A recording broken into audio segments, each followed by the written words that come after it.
bom dia, Bota a salve, cabecinha salve. pra dentro. Graças a Deus, hoje é sexta-feira. Rolê de sério. Rolê de sério. Olá, muito bom dia! Graças a Deus, hoje é sexta-feira, dia 10 de outubro de 2025. É isso! Vamos nessa! Bom dia! Para quem acompanha o Rolê ao vivo e boa tarde para você que acompanha a nossa reprise. Rolezeiros, rolezeiras, rolezeires, sejam bem-vindos! Sextou e vamos juntos, gente, porque é o seguinte, Luiz Roberto Barroso, ou Beto, para os mais íntimos, o ministro cantor do STF anunciou a sua aposentadoria antecipada. E agora, meu povo? Gente, tá todo mundo de olho nessa vaga. A cadeira nem esfriou. E já tem, né, favoritos, já tem indicados e tal, mas ó, a preferência deveria ser uma mulher. Eu só digo isso, hein? Porque dos nomes mais cotados, eu não vi uma mulher. Uma mulher. Então vamos ficar de olho aí, hein? É a questão de gênero importante e representatividade no STF.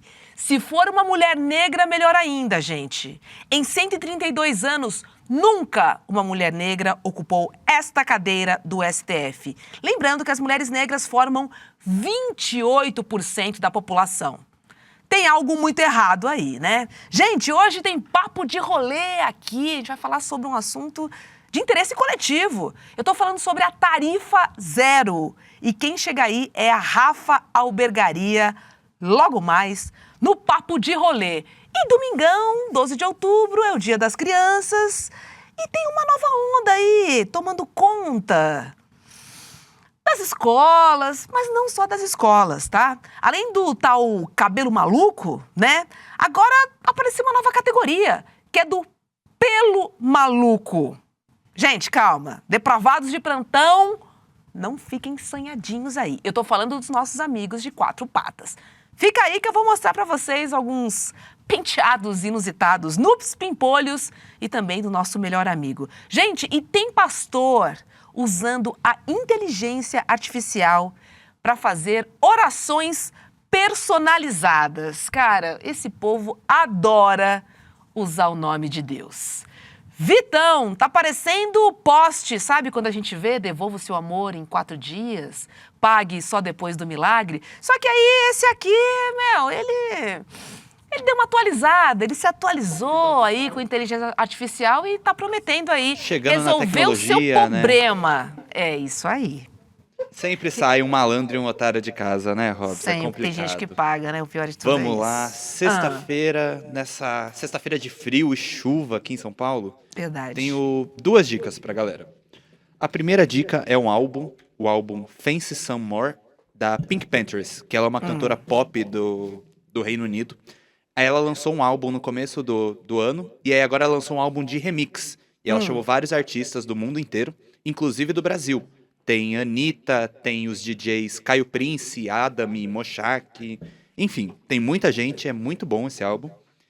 E hoje eu vou indicar 2 coisas, Robs. Opa, além manda. desse álbum, a exposição Fora do Casulo, que é aqui em São Paulo, que tem abertura hoje lá no Ipiranga, na Avenida Ipiranga.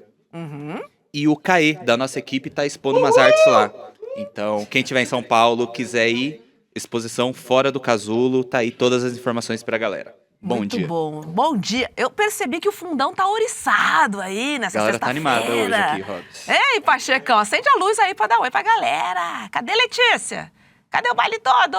Vai, Letícia, dá um bom dia calmo pra gente, vai. Consegue? Consegue?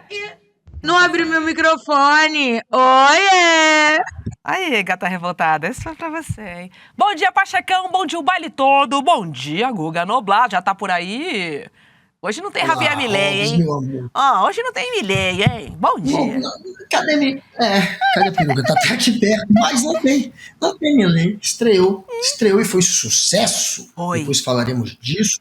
Sucesso de público e, carajo, muita gente. Agora não teremos... Eu estou aqui. Quem não tá mais, não estará mais é o Barrosão. É o Barroso nosso querido Barroso. Falaremos disso, estou triste. A saída de Barroso. Barroso tá aí. Tristinho. Quem é que vai cantar Ah, agora? o Lula vai indicar mais um agora, né? Lula Vai, vai né? ter 3 para indicar quando vencer a eleição. 3.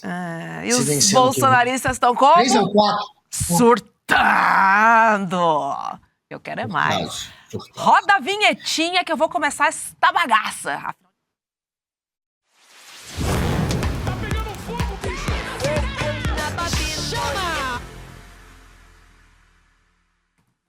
Deixa eu só dar um bom dia, né? Ó, Milei tá quieto, Cap, hoje não tem Milei. Milei já saiu pra sextar. Milei sextou mais cedo, tá? Guga Cotonete. O que o DJ Jorge quer dizer com Guga Cotonete aqui no chat? Não peguei essa. É... Ah, porque cabeça, É o cabelo? né? É? Deve ser. Não sei? Ô, Espero DJ não. Jorge, explica aí. Ei. Bom dia, Elizabeth. Bom dia, Nelo. Bom dia, Fernando. Bom dia, Oirã, Cap, Renato. Bom dia, Guga, queridão, Joane.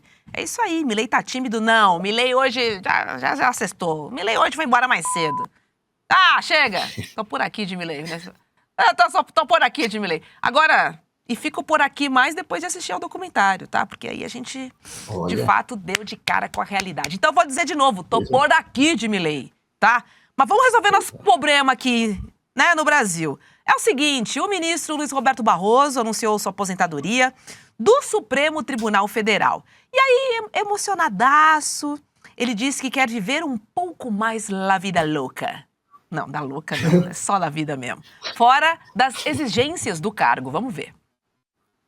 Fico no tribunal mais alguns dias da próxima semana para devolver alguns pedidos de vista e encerrar as pendências.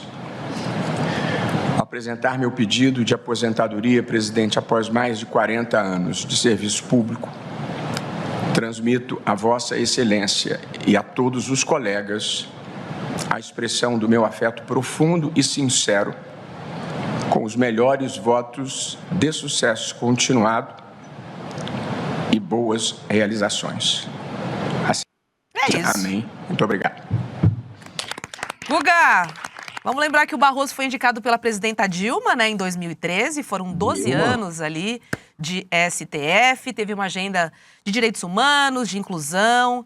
Ele foi aliado, né, das causas das mulheres, da população negra, LGBT, dos povos originários, das pessoas em situação de rua.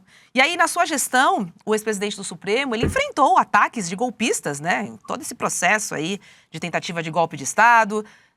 Também muitos parlamentares da extrema-direita que reclamaram e tomaram no tobas com o Luiz Roberto Barroso e grupos, né, que tentaram aí desacreditar as instituições. Este foi o ministro Luiz Roberto Barroso em 12 anos de Supremo Tribunal Federal, Guga Noblar. Pois é, você viu que o Xandão estava emocionado também. O Barroso, com a voz embargada, segurando o choro, mas o Xandão também estava segurando. Pois é, galera. Aliás, Fux, inclusive, pelo jeito, vai se aposentar um pouco antes também, né? Um pouco mais cedo. Então, o Lula agora vai ter Fux, para colocar alguém no lugar do Fux, do Gilmar Mendes, da Carmen Lúcia e agora do Barroso, que antecipou a aposentadoria. Ele poderia ficar até 2033. É muito tempo. Nossa. Mas o Barroso já estava cansado. O problema é que a mulher do Barroso está com um problema de saúde. Então o Barroso já estava ensaiando a aposentadoria há um tempo. A galera já estava imaginando que ia acontecer isso. E nos últimos dias ele começou a dar spoiler, começou a dizer que de fato era a reta final dele. E ontem bateu o martelo. Não teremos mais Barroso. Esse que assim o STF a enfrentar os golpistas, enfrentar o bolsonarismo, o neofascismo. Ele também está à frente aí desse STF combativo que foi atacado de todas as formas, né? O STF foi alvo de todas as formas do bolsonarismo. Sim. Era a desculpa para dar o golpe. E ele estava lá na linha de frente. Então, parabéns, Barroso, pela sua passagem. Boa indicação da Dilma. Veremos agora quem Lulinha ele morreu? colocará no lugar dele. Eis a questão. Não, aquele que vai assumir o seu lado cantor. Agora vai ser assim, institucionalizado, Barroso, ou melhor, Beto Cantor, né? Vai ali disputar com o Beto Barbosa. Vamos lá! Não, gente, ele não faleceu. A Maria Elisa falando aqui no chat também. Olha, ela já faleceu, quer dizer... É isso, estão falando aqui no chat que ela já faleceu, Guga, a esposa do Luiz Roberto Barroso. Olha, pode ser que eu espero que não, mas enfim, esse era o motivo. Ela estava doente meses atrás e ele estava querendo sair Ela por morreu em conta disso. 2023. Eita, Guga, há 2 anos. 2 anos, mas enfim, depois da morte, eu falei da época que ela estava doente, ele já estava ensaiando. Mas galera, ela morreu, o que é péssimo. Mas talvez... enfim, mas foi isso que fez o Barroso antecipar. É isso que está todo mundo dizendo. A mulher dele ficou doente, Sim. Ele já começou a ensaiar a sair do STF, e agora, como disse a Hobbes, ele vai curtir a vida louca, mas foi esse fato triste. Enfim, a mulher morreu, pior do que eu imaginava. Mas, enfim, foi esse fato triste que fez com que ele desse a guinada e começasse a ensaiar a sair do STF. E aí ele aguardou. Eu imagino que o julgamento do Bolsonaro, né? Que era um grande momento da justiça. Ele estava ainda ali à frente, apesar dele não ser da primeira turma, ele continuou no STF, acredito, até o final desse momento. Mas essa é o ponto de virada. Enfim, foi a doença da mulher que fez com que ele começasse a recalcular o tempo dele dentro do STF. Pois é, pessoal aqui no chat que sabe tudo, tá dizendo que até namorada nova ele já tem. Então, assim... a viver a vida um pouco, né? Enfim, uma vida que ele pretende levar daqui pra frente. A gente deseja boa sorte, né? Pro nosso cantor. Eu encontrei com ele, Robson. Vou sentir falta das canções do nosso querido Beto, o ministro do STF, né? Unânime, Grammy da música popular brasileira. Mas enfim, você encontrou com ele? Encontrei. No show do Caetano. Olha lá. Depois, se der, a gente joga aí. Mas enfim, ele sempre tá... Ele tem muito bom gosto musical, né? E ele, quando podia, sempre ia.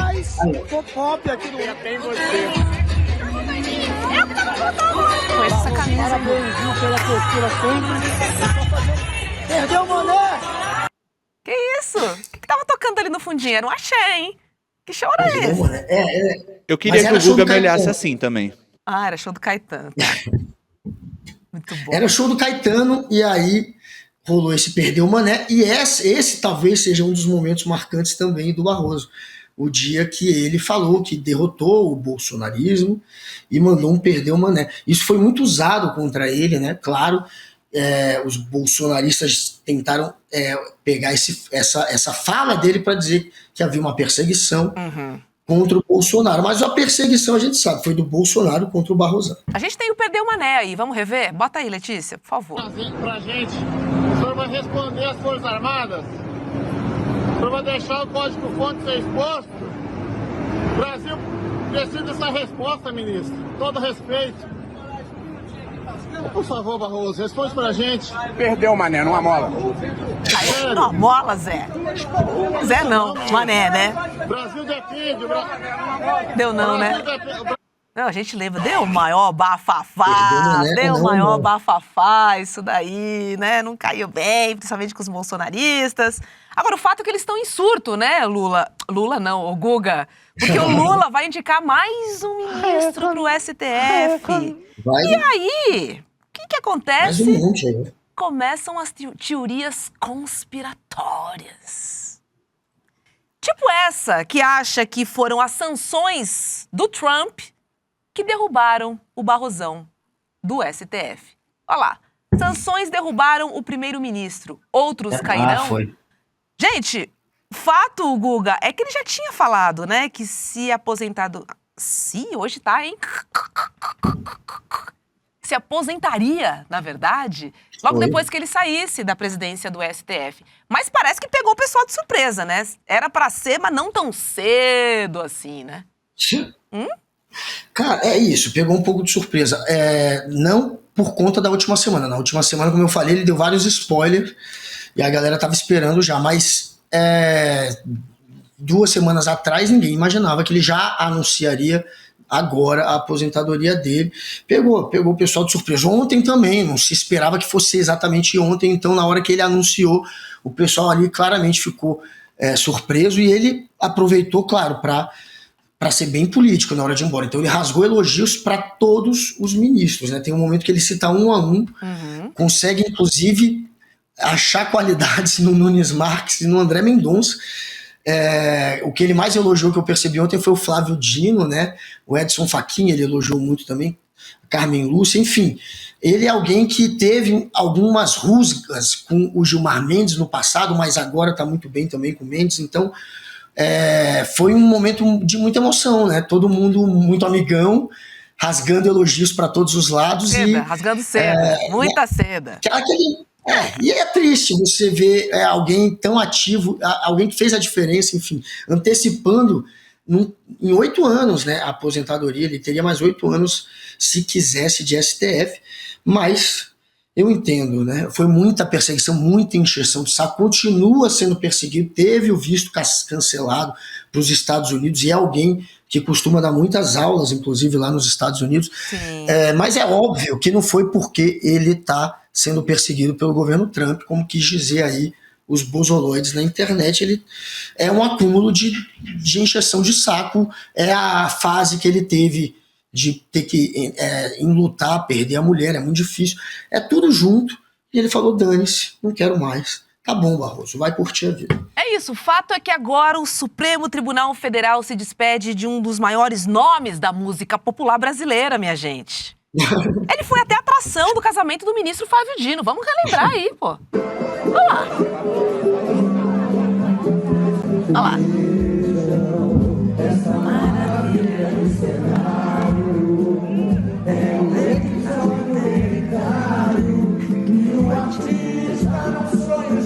Bom gosto tem, hein?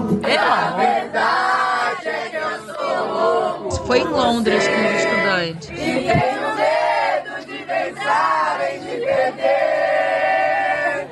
Olha, vai do samba ao sertanejo, é uma coisa ótima. Passando pelo carnaval. Olha lá, não tem tempo ruim com o Barroso, hein? Olha lá, com o Bel Marques. Essa é a namorada dele. Ah, essa é a atual? Letícia, sabe de todas as fofocas. Fia. Eita, nhanhá. Como é que é o nome da namorada dele, Letícia, sabe? Aí é mais caro, hein, Guga? Foi ela que me ajudou a falar disso.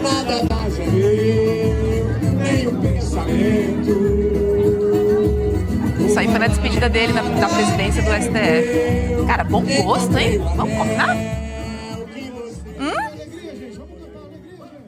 Bem que você disse, bom gosto, cara, bom gosto musical, gostei de todas. Boto na minha playlist pro fim de semana. Tá convidado já pro nosso sambinha de quarta, Robis. Pro nosso sambinha de quarta, vamos convidar o Beto, agora vamos chamar de Beto? Já que a gente pode. O que você tá procurando aí, Guga? O nome da namorada dele é Rita Nolasco, né? É a Rita Nolasco, atual. Foi ela que me ajudou a falar com o Barroso. Esse perdeu o Mané, foi culpa dela. Ela é que o segurança não queria deixar eu chegar perto, e ela que falou, vem. E aí, enfim, aconteceu esse momento. Muito obrigado, Rita. Foi muito gente boa nesse dia. E é isso, Barrosão fazendo a diferença na justiça e sendo alguém que ganhou, né, uma imagem muito positiva entre os progressistas, não só porque foi indicado pela Dilma, não só pelos posicionamentos lá, como você falou, a favor, por exemplo, da descriminalização da maconha, dos indígenas também, da demarcação de terra. Agora, ele também ganhou muito uma imagem positiva por ter sido alguém que peitou o bolsonarismo, de certa maneira, apesar de ser juiz, né? Como nesse momento que a gente mostrou há pouco. Ele falou, perdeu o Mané, e não foi só o único momento. Tem outros momentos que ele peita, que ele bate de frente. Então, politicamente, ele ficou muito, muito grande, eu achei. O Barroso é um dos ministros, eu acho, que tem maior peso e maior força política. Não, e o pessoal aqui no chat falando, tá aí a Lava Jato, não podemos esquecer, hein? O pessoal do chat tá ligadíssimo aqui, né? Eu adoro isso. E com penetração. Eita, Elô Vilela! Sexta-feira! Vamos nessa, gente. O fato é que o Barroso nem bem saiu, né? E a galera já tá engajada para saber quem é que Lula vai colocar no lugar do ministro. E aí eu abri o programa dizendo o seguinte, pelo amor de Deus, Guga Noblar, que seja uma mulher. Que seja uma mulher. E digo mais, de preferência uma mulher negra. E óbvio, quando eu falo mulher negra, não tô falando só de representatividade. Eu tô falando de atitude, uma mulher negra progressista. Porque a gente sabe, né, Guga, que essa representatividade, ela significa muito, não é só por ocupar esta cadeira, mas pelo que é decidido a partir deste lugar. E principalmente pelas pessoas que são envolvidas nas decisões do STF. E eu tô falando das pessoas que são mais impactadas, que são as pessoas que lotam o sistema penitenciário, são as pessoas que são atreladas a crimes, ao Código Penal, que infelizmente é muito seletivo. Então a gente precisa desse equilíbrio, a gente precisa dessa balança ali dentro, né? Assim, não dá para ter pessoas iguais num lugar que precisa ser plural, porque tem decisões plurais que afetam e impactam pessoas plurais, assim. Não dá para ter uma mulher só ali no STF e continuar só com uma. Ou corre o risco de não ter nenhuma, Guga. Eu fico desesperada com esse assunto. Desesperada. Claro, a Carmen Lúcia, em 2029, ela teria que se aposentar, se não antecipar a aposentadoria. Então, se o Lula vencer, como fica até 2030, ele vai ter também essa vaga para indicar. Da Carmen, a única, portanto, que resta lá. E aí, saindo a Carmen, nenhuma mulher, será que vai acontecer isso? É complicado mesmo. A única que o pessoal está apostando é a Maria Elizabeth Rocha. A Maria Elizabeth Rocha é a presidente do Superior Tribunal Militar. Ela está fazendo um ótimo trabalho ali, ela está comprando briga com os milico golpistas, ela está, enfim, é uma pessoa que faz uma diferença. A eleição dela para presidente lá foi muito parelha, ela teve que votar, teve o próprio voto dela, que foi um voto de Minerva, ela não precisaria, acabou precisando para desempatar, entrou por pouquinho. E tá ali batendo de frente com um monte de golpista, machista, misógino, fazendo realmente um ótimo trabalho no Superior Tribunal Militar. Ela é um dos nomes cotados aí. Mas na casa de apostas, não o tá Jorge na casa Messias... de apostas, né? Não é top 1 da casa de apostas, nem top 2. Não é top 1, né? Nem top 2. Jorge Messias seria talvez o top 1. E o top 2 seria o Rodrigo Pacheco, não sei, acho que eu estou mais ouvindo falarem. Rodrigo Pacheco teria o apoio do Alcolumbre, né, o presidente do Senado. É uma maneira de amarrar ainda mais o Alcolumbre ao governo. Né, e o Jorge Messias, advogado-geral da União, que está fazendo um bom trabalho também e é muito próximo do Lula, é muito próximo de muitos nomes do PT, enfim, é esse que está sendo talvez o que está liderando aí as apostas, né, o Jorge Messias. Vamos lá, vamos nessa. O pessoal também queria, cara, também, Jordana, queria mesmo que fosse uma mulher, né, aí sim seria representatividade, óbvio. Gostei do samba, também gostei. Letícia informa, Letícia tá por dentro das fofocas aqui, ó. Queria que o Guga olhasse pra mim como ele olha pro Barroso. Nossa, olha o Nelo dando essa pra você. Eu perdi se eu olhar pro Barroso que eu não vi. Foi o quê? Quando vocês se encontraram no show do Caetano? Foi esse Na hora que eu falei, perdeu, mané, eu dou uma olhada assim pra ele. Entendi. Pensando, vou levar uma bronca. Na verdade foi esse olhar, será? Uau. Barroso vai me dar uma bronca. Foi profundo esse olhar, hein? Gente, vamos continuar falando sobre a substituição de Luiz Roberto Barroso? Eu vou chamar uma convidada agora, tá? Porque a gente tem este tema e um outro bem legal pra tratar. Roda a vinhetinha aí do Papo de Rolê.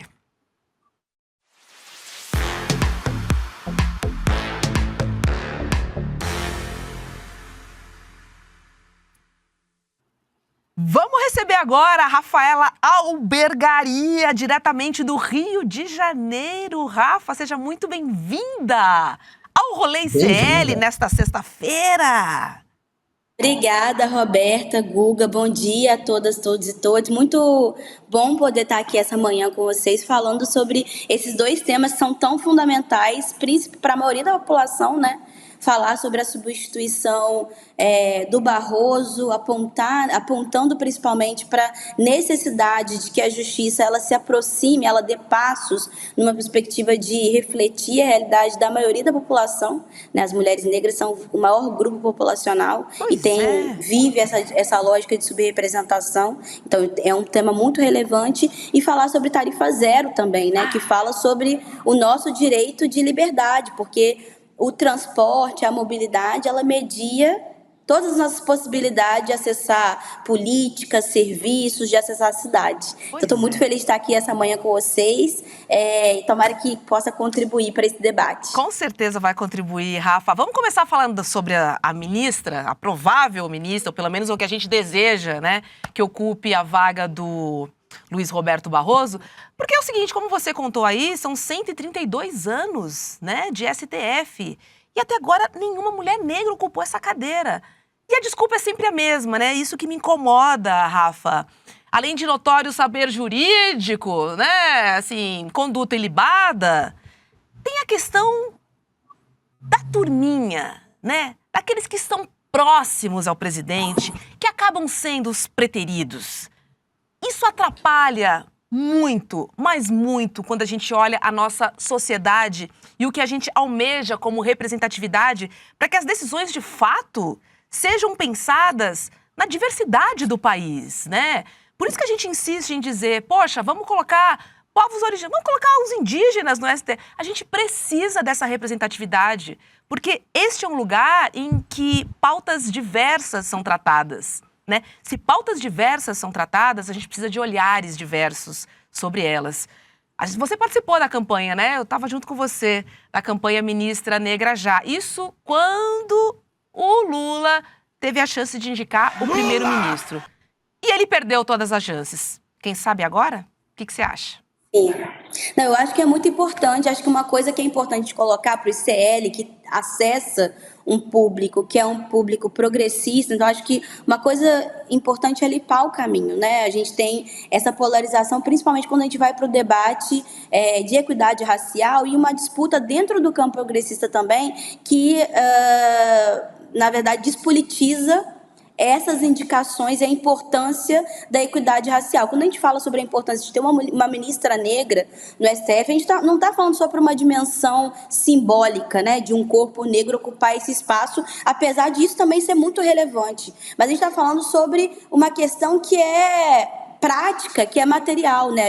Quando a gente olha para as dimensões de desigualdade no Brasil, a gente vê que tem uma lógica que se replica de implicação das mulheres negras, das mulheres nas camadas mais precarizadas da sociedade em todas as políticas. E o STF é esse lugar, né, Beta, que define as possibilidades e que, inclusive, tem decisões muito relevantes para a sociedade, né, na perspectiva de garantia de direitos, né?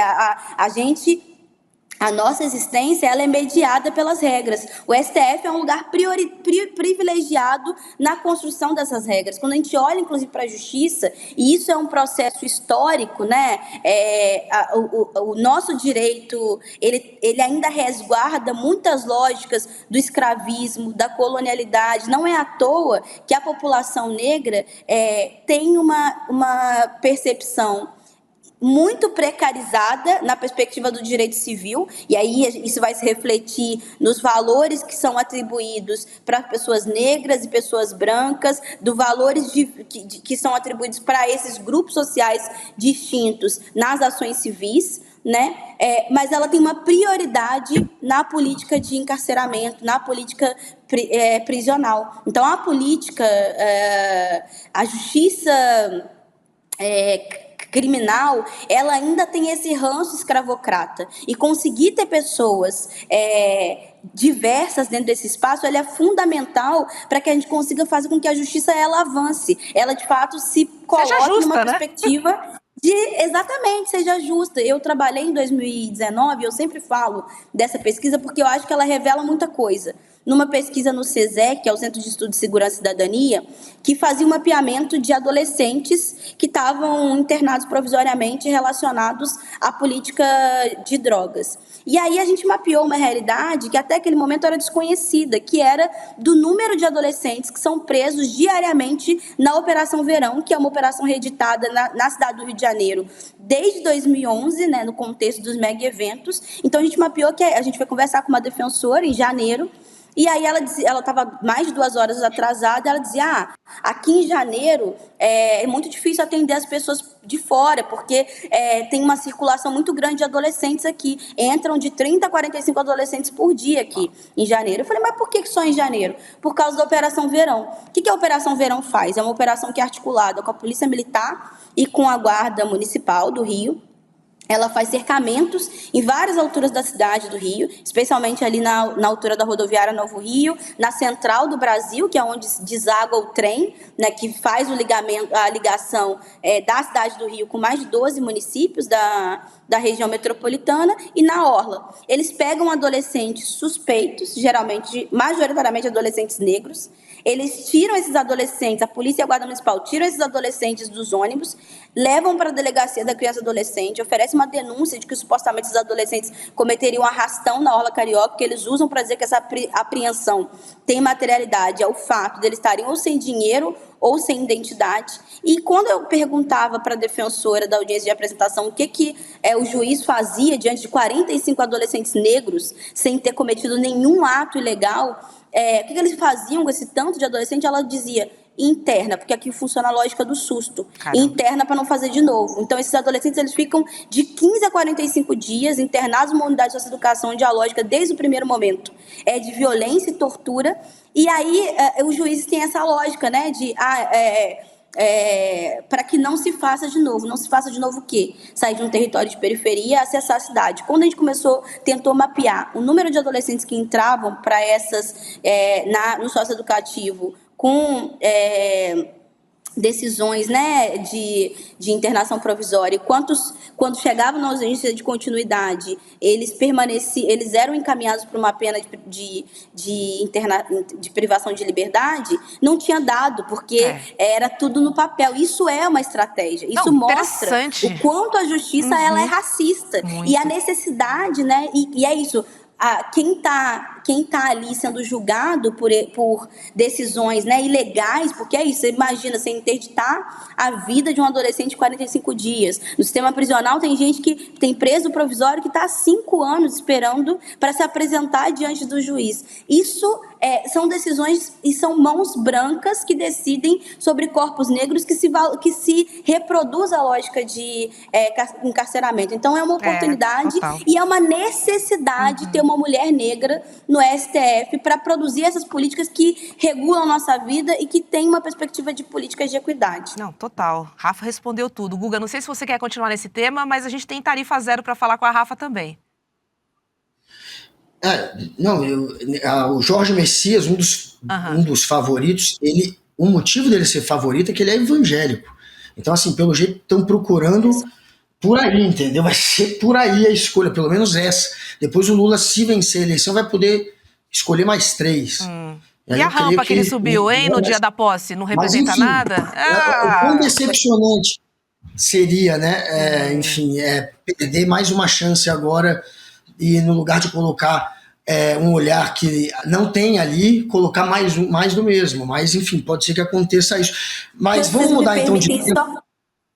Só uma parte, eu acho que é importante, inclusive, dizer que as mulheres negras foi um grupo determinante para a eleição do Lula, determinante para a derrota do conservadorismo. Então é isso, eu acho que tem uma dívida histórica, mas tem um compromisso porque também será determinante nas próximas eleições, esse grupo que é o maior grupo populacional. A gente tem aqui indicações de mulheres negras, né? Tem a Edilene Lobo, que é a ministra hoje do TSE, tem a Sheila Carvalho, que é secretária nacional de acesso à justiça, a Vera Lúcia Araújo, a Adriana Cruz, que é juíza também. Então, não faltam nomes qualificados para assumir essa posição, né? E a gente espera que ele, de fato, cumpra, né, esse compromisso de equidade, porque mais do que subir a rampa com mulheres negras, indígenas, nós queremos disputar políticas de vida e poder produzir essas políticas de existência. É um compromisso, né? Precisa ser um compromisso. O que a gente está pedindo é que o presidente Lula olhe para fora da sua rodinha e pelo menos tome um cafezinho com essas pessoas para ver se a gente consegue avançar. Não dá para só chamar o amiguinho que eu confio, né? Isso emperra muito, principalmente na escolha dos ministros do STF. Temos mulheres incríveis, negras, progressistas, viu? E a lista é grande, presidente Lula. Vamos falar sobre a tarifa zero, tá? Porque o debate no Rio, ele ganhou um novo capítulo, né? A vereadora Mônica Benício, do PSOL, ela recebeu representantes da Rio Ônibus, o sindicato que reúne as empresas de transporte do Rio, para discutir a ideia de transporte gratuito na cidade. O encontro aconteceu depois de um artigo publicado no jornal o Globo pela Mônica, né? E pelo presidente do PSOL do Rio, o Juan Leal, questionando por que, né, o passe livre ainda é tabu na capital. Segundo a vereadora, o presidente da Rio Ônibus chegou a defender o modelo como uma situação de ganha-ganha. Olha que interessante. A população seria atendida com a gratuidade, a prefeitura teria maior controle sobre a operação e os empresários, que hoje reclamam de perda de usuários, teriam mais previsibilidade dos seus ganhos. A Mônica disse que esse encontro ele foi importante para reforçar o debate. Agora, Rafa, vamos lembrar que falar sobre tarifa zero no Rio de Janeiro não é um assunto de hoje, né? Você é prova disso. Há quanto tempo você está falando sobre isso aí no Rio de Janeiro, hein? Sim. Esse é um debate muito importante, né? Porque eu sou idealizadora do Observatório dos Trens, a gente tem produzido estudos, né, sobre o impacto do deslocamento na vida das pessoas e uma mulher, uma pessoa que vive na cidade do Rio de Janeiro, que vive na região metropolitana do Rio de Janeiro, ela tem o comprometimento de no mínimo 30% de um salário mínimo com o transporte. Se a gente considerar que a gente não tem integração nem tarifária nem modal, esse gasto ele pode extrapolar R$800. Então, geralmente, a gente teve um retrocesso, inclusive, no bilhete único, né, na política de bilhete único, com condicionalidade de comprovação de renda, né, então, pela carteira de trabalho, declaração de imposto de renda. As pessoas mais vulneráveis são as que são mais impactadas com o maior custo da passagem. Então, tem essa desigualdade e a mobilidade, ela é um elemento muito determinante das relações de desigualdade na cidade. O Rio de Janeiro é uma cidade que concentra muita oportunidade na capital. A gente tem um deslocamento pendular diário de mais de 2 milhões de pessoas que saem de vários territórios da região metropolitana, desembarcam no centro da cidade para poder acessar a oportunidade. A gente tem uma passagem do trem e do metrô que extrapola R$7, né? O metrô está R$7,90, o trem está R$7,60, é muito caro, né? Então, se a gente considera, inclusive, esses deslocamentos e sem bilhete único, a gente fez uma pesquisa em 2023 que era, a partir dos dados da transparência, a gente tentou quantificar o número de população que ia ser impactado com um aumento de 40% da passagem. E aí a gente descobriu que só 7% das pessoas que pegavam trem diariamente tinham bilhete único, ou seja, as outras estavam na informalidade ou no desemprego, porque quem está na formalidade, as empresas elas encaminham diretamente para fazer o bilhete único. Então isso mostra o quanto que a passagem no Rio de Janeiro ela tem um impacto desproporcional na vida das pessoas que têm menos recursos, né? Quando a gente debate... Você está falando do Rio de Janeiro, Rafa, só desculpa te interromper, mas isso valeria para outras cidades do Brasil. A gente sabe quem ocupa as periferias, né? E a gente sabe que o emprego está sempre no centro. Então, assim, esse deslocamento, ele acontece, assim, esse gasto, esse custo, né? São gastos variados, porque são preços variados, mas esse deslocamento da periferia para o centro, ele acontece no Brasil todo, assim. Então, quando a gente fala em tarifa zero, a gente está falando, né? Você falou 30% do salário, é muita grana. Então, assim, tem a questão financeira, né, Guga? E tem a própria questão de ocupação do espaço da cidade. Muita gente não se diverte, não ocupa a cidade como um lazer, porque não tem grana para pagar ônibus, não tem grana para pagar o metrô. Não sei como é que funciona aí em Brasília, Guga, mas é uma realidade. É caro. Eu sei que em Maricá é tarifa zero, né? A gente fez uma arte. Do Rio de Janeiro. Vamos ver uma arte Desde aqui? 2015. A gente tem uma arte para compartilhar aí de tarifa zero. Podemos botar aí, Letícia, por favor? Ó, as 10 maiores cidades com tarifa zero. Caucaia, no Ceará. Lusiânia, em Goiás. Maricá, como o Guga estava falando aí. Ibirité, em Minas Gerais. São Caetano do Sul, em São Paulo. Itapetininga, em São Paulo. Paranaguá, no Paraná, e Balneário Camboriú, em Santa Catarina. Estas são as 10 maiores cidades já com tarifa zero. Agora sim, a pergunta que fica é aquela, né, Rafa? Tarifa zero é sustentável? Porque a gente precisa provar que é uma ideia tangível. Sim. Sim, ela é sustentável, a gente tem visto, né? São 140 cidades que implementaram tarifa zero, são cidades de pequeno e médio porte, que têm inclusive mais desafios em relação, né, às receitas desse município. E aí é importante a gente dizer que tem vários modelos, tem diferentes modelos de tarifa zero. Por exemplo, Maricá tem uma empresa pública que executa toda a operação do transporte municipal, mas a maioria das cidades que implementaram são por cogestão. E tem vários modelos. O transporte público, a gente já tem falado isso há muito tempo, né, Roberta? Qual que é o problema dele? Por que ele é tão caro? É porque tem uma caixa preta. E é importante que tenha um fator racial também nesse processo. Controlar o deslocamento das pessoas é sobre ter muito poder. Não é à toa que na cidade do Rio, a primeira transação comercial que organiza as milícias é o controle do transporte alternativo. Ele ainda é muito feito, muitas partes da cidade ainda são feitas pelo transporte alternativo. A gente tem visto como que o Tarcísio ampliou essa lógica de controle paramilitar do transporte para São Paulo, desde que se instituiu como governador de desmonte do transporte, porque isso, controlar o transporte, é sobre ter poder. E, na verdade, o que as cidades mostram para a gente é que, quando você implementa a tarifa zero, principalmente com recurso público, tem uma demanda da sociedade de uma forma como um todo, de controle do recurso.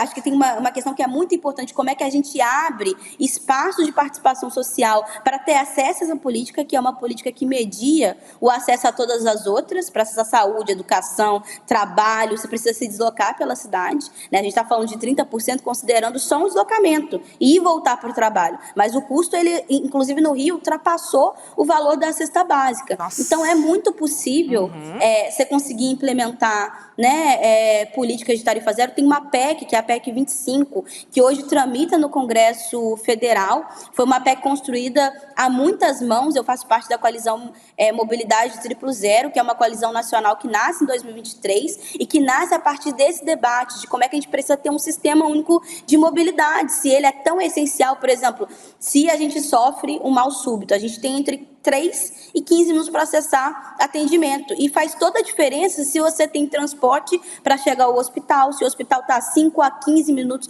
ou a 2 horas da sua casa. Então, esse é um debate muito fundamental. E nessa PEC, inclusive, tem apontamento de como é que a gente discute a formação de um fundo para viabilizar a implementação dessa política em várias cidades. A gente viu agora Belo Horizonte, que votou contra, né, tinha a oportunidade de ser a primeira capital a implementar a tarifa zero, né? 22 vereadores assinaram um projeto de lei, mas teve uma ação do governo para desmontar a política, né, de pressionar a base para votar contra a política, porque tem interesses que são interesses das empresas de ônibus, das grandes montadoras, que, na verdade, né, o transporte ele só é tão caro porque a lógica, a perspectiva de lucro das empresas é um lucro de 100%. Né? Aí não, né? O IPK, que é o índice de passageiro por quilômetro, é geralmente o que mobiliza esses contratos de concessão. E quando a gente dá mais transparência, quando a gente começa a discutir, inclusive, o custo real do transporte, se torna super possível e viável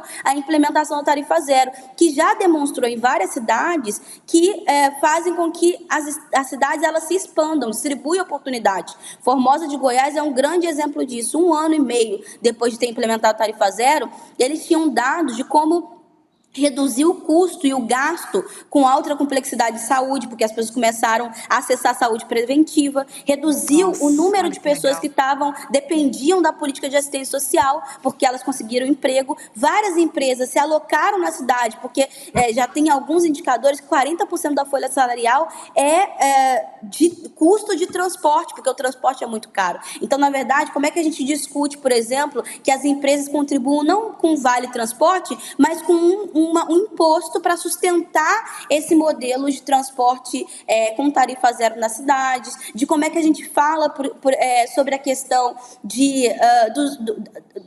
do controle, né, e do sistema de mobilidade como em si, estacionamento rotativo, tem uma série de possibilidades de receitas para montar esse sistema, e esse é um debate muito importante, Roberta.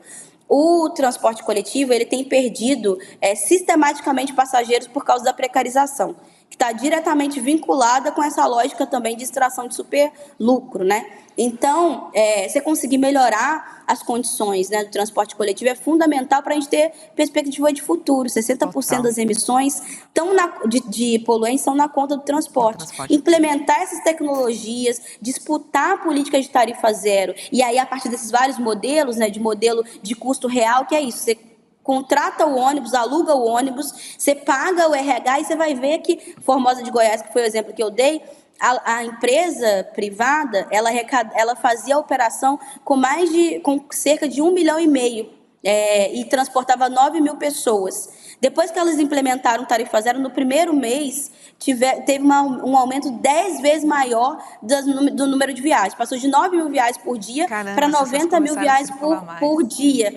E eles implementaram esse sistema de tarifa zero com 600 mil, com a metade do que a empresa privada arrecadava. Então, isso demonstra a viabilidade, a importância, né, que a Mônica Benício abre esse diálogo com as empresas. Já tem, inclusive, algumas consultorias de empresas de transporte que têm feito incidência para a implementação do tarifa zero, mas é muito importante que esse modelo seja acompanhado por participação social, para que os territórios com menos infraestrutura tenham prioridade nas infraestruturas de transporte que são organizadas na cidade. Boa, então a gente tem que pedir, né, Guga? Faz parte também da gente como população, como sociedade, encher a caixa postal do seu vereador, né, do seu deputado.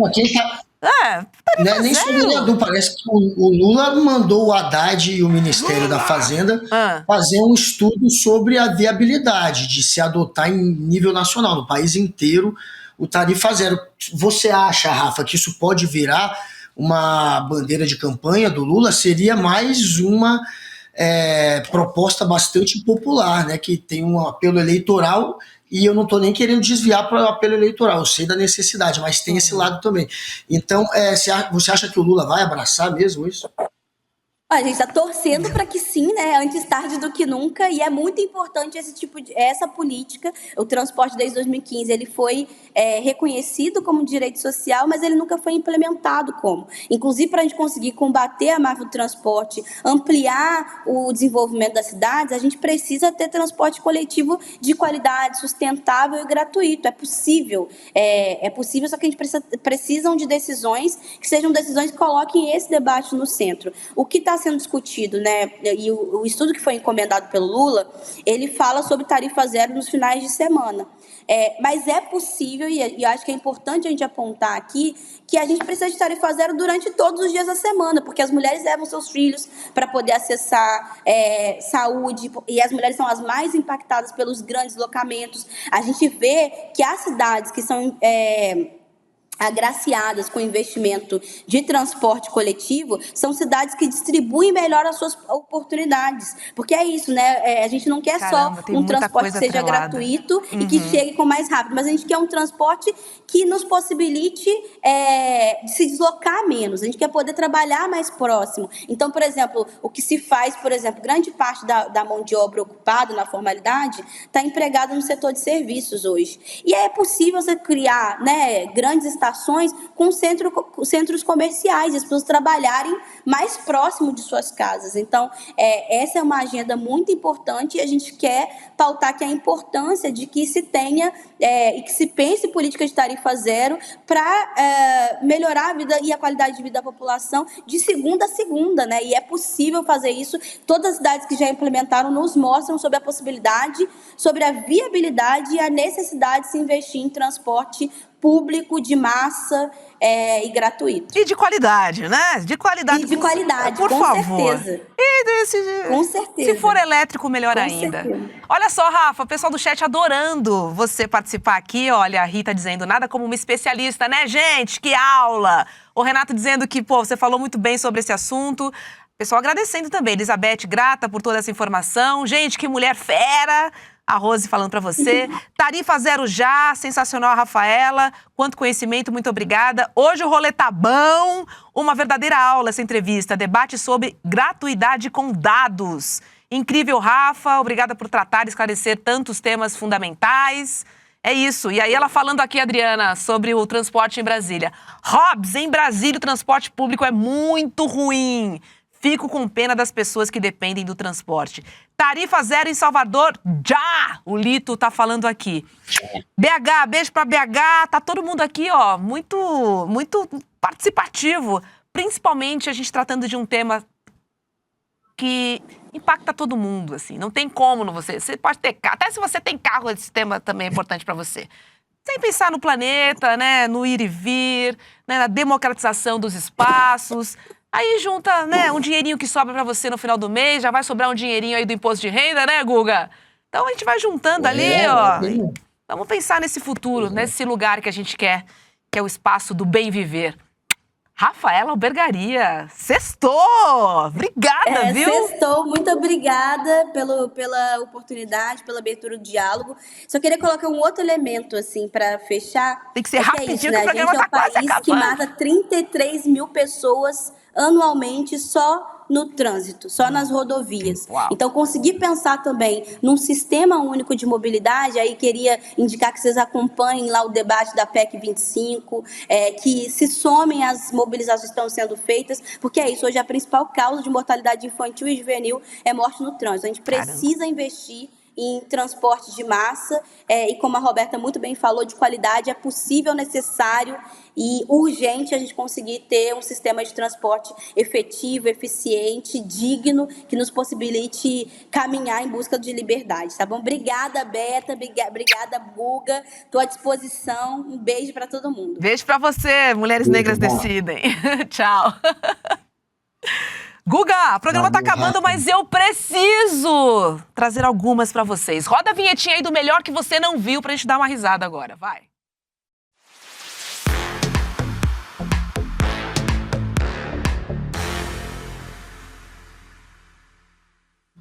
Gente, o Dia das Crianças vem aí, né? No domingo, dia 12 de outubro. E chegou aí uma nova tradição. Que não tinha na minha época, eu confesso, tá? É a Semana do Cabelo Maluco, que vem tomando conta das escolas e das redes sociais. Vamos ver alguns penteados que fizeram sucesso. Bota aí na tela, Letícia. Guga.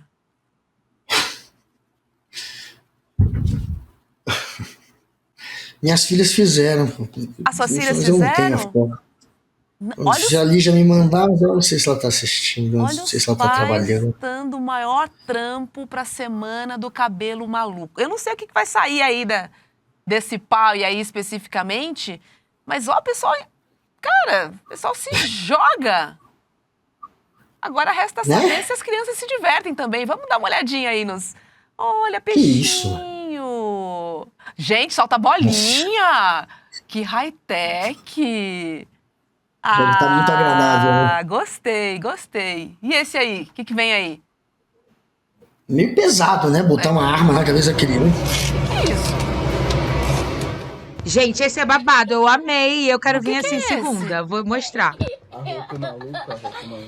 A criança parece que tá gostando. Eu só não entendi. Agora vocês vão ver, né, pessoal, como que ficou. Se liga só. Oi, Helena, tudo bem? Letícia. E aí, vai pra escola de cabelo maluco?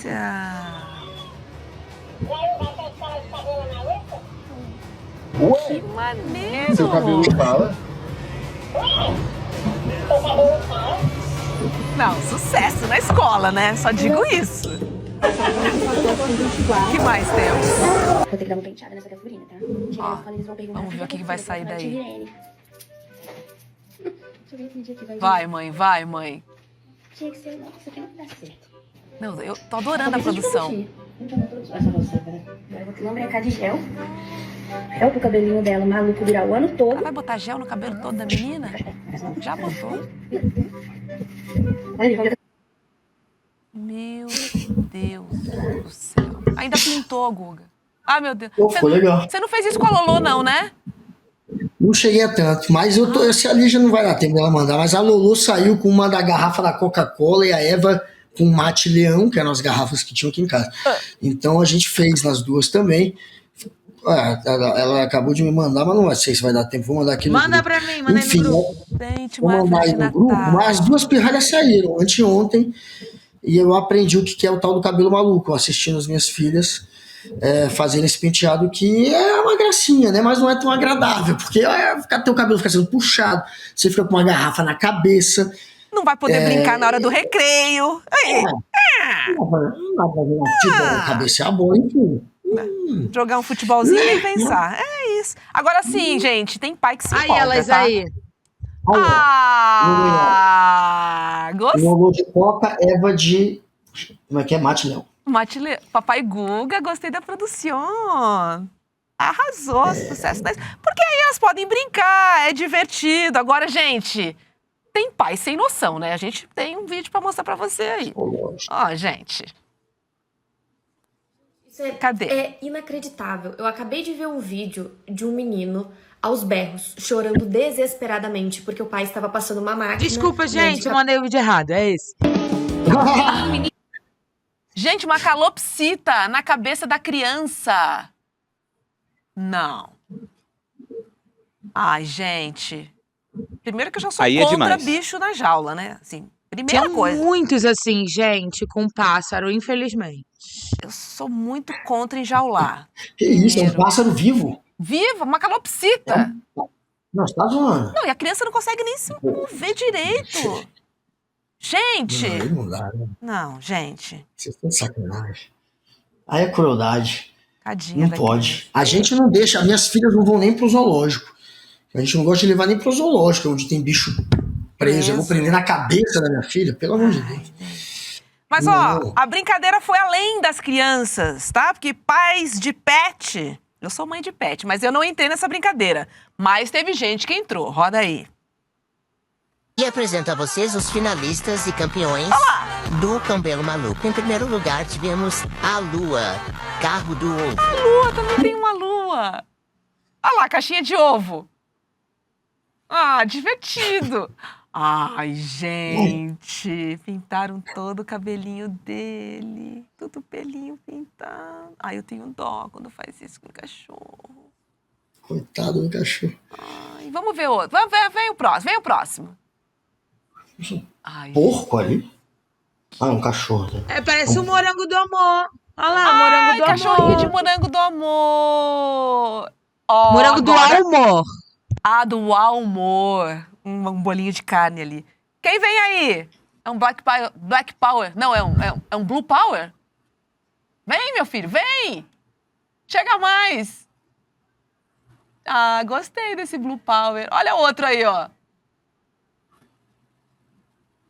Caixinha de... Ó, essa foi mais próxima da ideia do Google, ó. De todinho. Ó lá. Que isso? Ah, não, gente.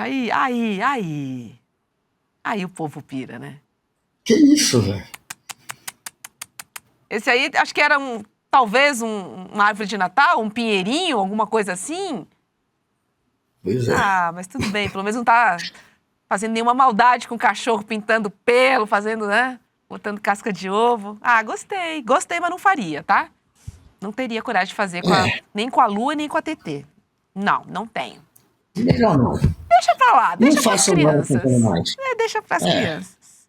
Ó, Guga, hoje não... Explora só seus filhos, tá? Não explorem os animais. Não explorem os animais, gente. Hoje não teve Milei aqui no programa, mas eu vou dizer pra vocês que a estreia internacional do documentário Vai pra Argentina, Carajo. A estreia ontem foi um verdadeiro sucesso, Guga. Mais de 270 mil pessoas já assistiram ao documentário original do ICL. Olha que bacana! Tá vendo? Bombou. Tá. E olha que foi sabotado a divulgação. Nem foi divulgado como queria. E mesmo assim, bombou. É isso. Aí, ó. Ó, mas... Pra você que perdeu, mané, tem o seguinte, a gente vai liberar uma reprise pra você. Então, tem uma segunda chance de você curtir o documentário Vai pra Argentina, Carajo. A reprise será exibida aqui nos canais do ICL em uma sessão especial. Sabe quando? Domingão, Domingo agora, Dia das Crianças, 12 de outubro, às 8 horas da noite. Então, assim, ó, se você assistiu, espalha pra geral. Se você não conseguiu, eis a segunda chance. Agora, para todos os casos, você precisa garantir o seu ticket para essa sessão de cinema. Claro. E qual é o caminho? Onde é que eu retiro meu ingresso, Guga? Onde você retira César Augusto, minha querida Rita Lima, Maria Helena Schweitzer? Vocês sabem que é naquele link maravilhoso do icl.com.br/reprise. Cara! Sabe tudo! Eu quero quem? Quero a Gata Revoltada, eu quero o Ian Braga, eu quero também a Valéria Muniz, a Sônia Pereira, a Ana Regina, a Carla Sanches, o Nelode DVN, ou é Nelode VN, que eu nunca sei acertar, todos agora lá no icl.com.br, icl.com.br/reprise. icl.com.br/reprise é a segunda chance que você tem para poder assistir esse documentário original do ICL, em que o Eduardo Moreira revela a verdade, né, sobre o tal do milagre argentino que eles estão vendendo. Milagre. Pois é. Milagre. Cascata. É isso, Guga. Sextou. Vamos nessa? Sextou. Vamos nessa. Guga, como você pediu, a gente jogou o link do IBEST aí, tá? Tá no chat. Votem. Sem ter o dedo. Vamos votar no IBEST. Vamos cestar. Vamos cestar, vamos curtir. E votem no IBEST. Vota no IBEST. Robson, te amo. Te amo. Bom final de semana. Até segunda-feira. Sem parcimônia. Vamos nessa. Sucesso estrondoso. Milhares de pessoas assistiram o nosso documentário Vai Pra Argentina e entenderam por que Javier é hoje a maior fake news do planeta. Se você não assistiu o lançamento, uma boa notícia para você. A gente liberou por mais alguns dias o replay do filme. Então, se você quiser assistir a uma sessão gratuita desse filme, você tem poucos dias. Juntar sua família, seus amigos e assistir. Sugestão minha? Assiste. Você vai ver um mito cair diante dos seus olhos. Bom filme. Eu vou passar a vida fazendo o quê? Mantendo o meu padrão? Eu acho que a vida tem alguma coisa a mais para valer a pena. O privilégio da classe média é reproduzir o conhecimento legítimo. As boas universidades, línguas estrangeiras. Filosofia é amizade pela sabedoria ou amor ao saber. O ser humano é um ser de desejo, não tem limites. Aqueles que lutam pela vida lutam por Jesus, ainda que nele não tenham fé. We don't have a sharing of wealth, sharing of power, and sharing of status, even a sharing of dignity. The events of 1945 led to the establishment of the Doomsday Clock. With the question of capitalism's tendency. Noi produciamo una ricchezza crescente, ma qual è il problema dell'economia? I am the eldest daughter, boxing legend Muhammad Ali.